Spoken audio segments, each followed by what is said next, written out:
wabarakatuh. Perkenalkan, nama saya Yunita Krisnawati, mahasiswa Universitas Negeri Jember, Fakultas Keguruan dan Ilmu Pendidikan, Program Studi Pendidikan Guru Sekolah Dasar.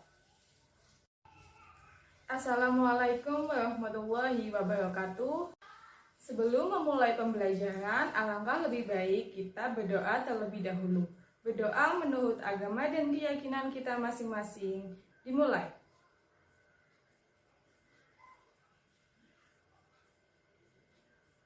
Berdoa selesai.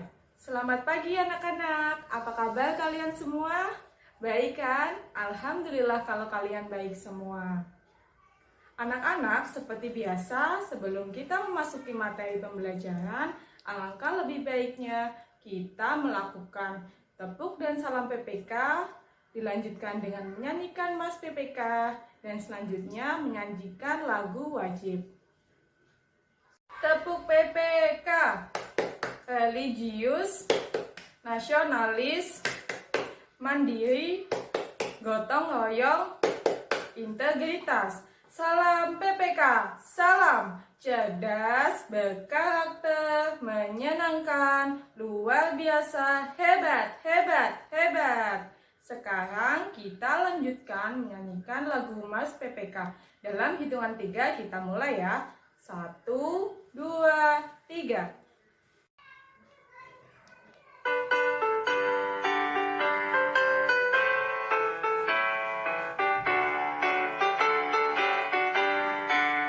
Gerakan nasional revolusi mental, membangun karakter generasi gemilang, menuju kebangkitan generasi emas bagi manusia Indonesia. Melalui pendidikan nasional, tumbuh kembangkan moral etika bangsa.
Anak-anak, kalian masih ingat kan kemarin kita sudah belajar tentang apa saja? Ya, kemarin kita sudah belajar tentang bagaimana cara menjaga kebersihan agar terhindar dari segala macam penyakit. Salah satu caranya adalah dengan menyapu rumah setiap hari, membersihkan selokan atau parit yang ada di sekitar rumah kalian, dan juga membuang sampah pada tempatnya. Kali ini kita akan belajar tentang tema 2, subtema ketiga, pembelajaran ketiga. Tujuan pembelajaran kita pada pagi hari ini adalah yang pertama, siswa dapat menjelaskan informasi terkait apa, di mana, kapan, siapa, mengapa, dan bagaimana dengan baik. Dan yang kedua, tujuan pembelajaran kita pada pagi hari ini yaitu siswa dapat menjelaskan masalah atau akibat yang ditimbulkan apabila masyarakat tidak mau bertanggung jawab atas masalah sampah dengan tepat. Dan yang ketiga adalah siswa dapat menjelaskan bagaimana cara menghargai kegiatan usaha milik orang lain dengan benar. Anak-anak, sampah sampai saat ini merupakan masalah yang masih sangat umum dihadapi oleh bangsa kita.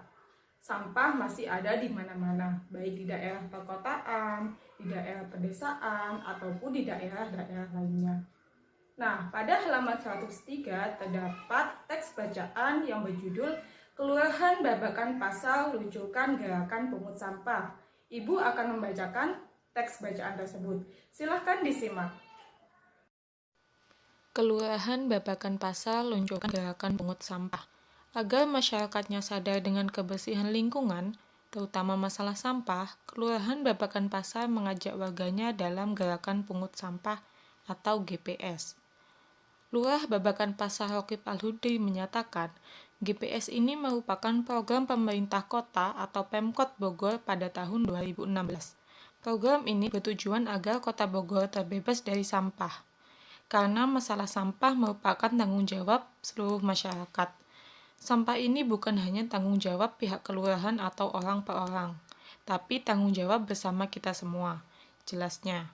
Rokib berharap ke depannya warga Babakan Pasar lebih peduli lagi dengan sampah yang selama ini selalu berserakan sehingga wilayah Babakan Pasar terbebas dari sampah. Kalau sampah ini sudah tertata dengan baik, selain indah dipandang, maka warga masyarakat pun akan terhindar dari penyakit, pungkasnya. Dalam teks bacaan yang sudah Ibu bacakan barusan, di situ ada aspek-aspek yang terdapat dalam berita ataupun teks bacaan. Apa saja aspek-aspek itu? Biasanya kita singkat aspek-aspek itu dengan 5W plus 1H, yaitu who, what, where, when, why, dan how. Atau dalam bahasa Indonesia biasanya kita menyingkatnya dengan adik simba, yaitu apa, di mana, kapan, siapa, mengapa, dan bagaimana. Tahukah kalian anak-anak, jika masyarakat tidak mau bertanggung jawab atas masalah sampah, maka akan menimbulkan banyak hal. Salah satu di antaranya yaitu dapat menyebabkan polusi. Tidak hanya dapat menyebabkan polusi tanah, ternyata sampah juga dapat menyebabkan polusi air dan juga polusi udara. Mengapa dapat menyebabkan polusi air? Karena sampah yang biasanya kita buang di daerah sungai akan mengakibatkan sungai menjadi bau, menjadi kotor, dan juga dapat mengakibatkan hewan-hewan yang ada di dalam sungai tersebut menjadi mati ataupun punah. Dan kenapa dapat mengakibatkan polusi udara? Karena sampah-sampah itu akan mengakibatkan bau yang tidak sedap. Setelah itu, sampah juga dapat menimbulkan banjir, sampah tidak enak dipandang, dan juga sampah dapat menjadi tempat yang sangat kotor sehingga banyak penyakit yang bersarang di situ. Namun, sampah-sampah itu tadi selain merugikan, ternyata juga masih dapat didaur ulang dengan cara 4 tahapan atau 4 pemrosesan. Yang pertama yaitu tahap pemilahan. Jadi, tahap pemilahan ini dipilah dan dipilih mana sampah yang dapat didaur ulang dan mana sampah yang tidak dapat didaur ulang.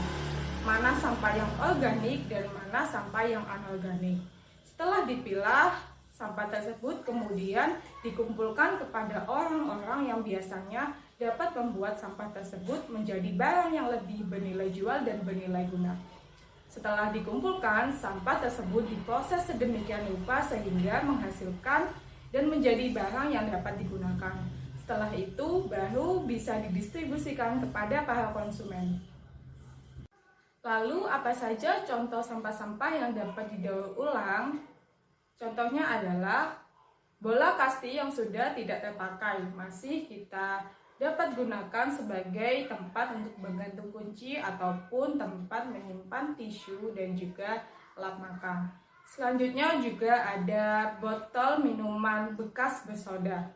Nah, botol tersebut setelah kita bentuk sedemikian rupa dan kita beri hiasan sehingga menarik dan juga diberi resleting, dapat kita gunakan sebagai tempat atau wadah untuk menyimpan barang-barang kecil seperti misalnya koin. Setelah itu ada juga dum atau tangki minyak bekas, masih dapat kita gunakan sebagai tempat duduk.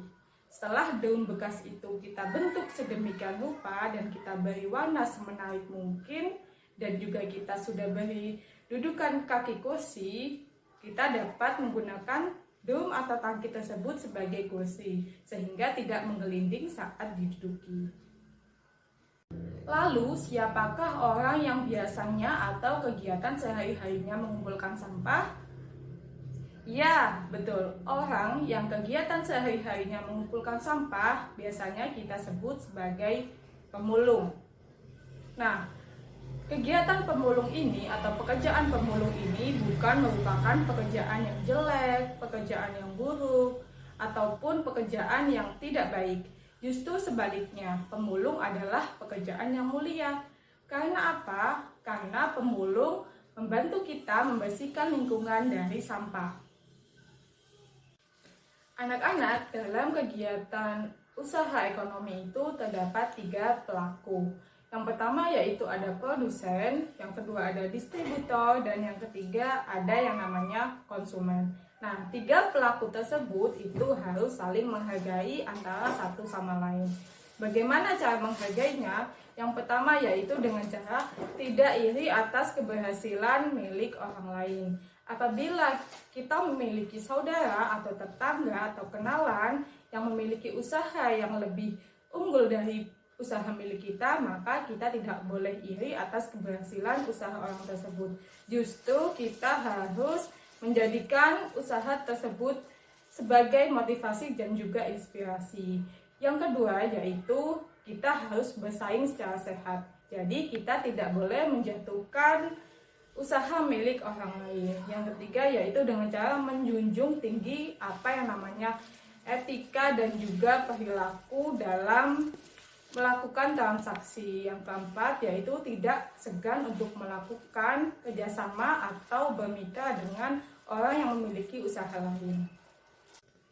Itu tadi untuk materi pembelajaran kali ini. Apakah ada yang masih ingat hari ini kita sudah belajar tentang apa saja? Ya, betul. Yang pertama kita sudah belajar tentang aspek-aspek yang ada dalam sebuah berita ataupun teks bacaan. Yang kedua kita sudah belajar tentang apabila masyarakat tidak mau mengelola sampah dengan baik, maka akibat yang ditimbulkan adalah banjir. Dan yang ketiga adalah kita sudah belajar tentang bagaimana cara menghargai jenis usaha kegiatan milik orang lain. Nah, sekian pembelajaran dari Ibu. Ibu berpesan, jangan lupa jaga kesehatan, tetap istirahat yang cukup, dan juga jaga pola makan kalian. Sekian pembelajaran dari Ibu. Ibu akhiri. Sebelum mengakhirinya, alangkah lebih baiknya kita berdoa terlebih dahulu. Berdoa menurut agama dan keyakinan kita masing-masing. Dimulai.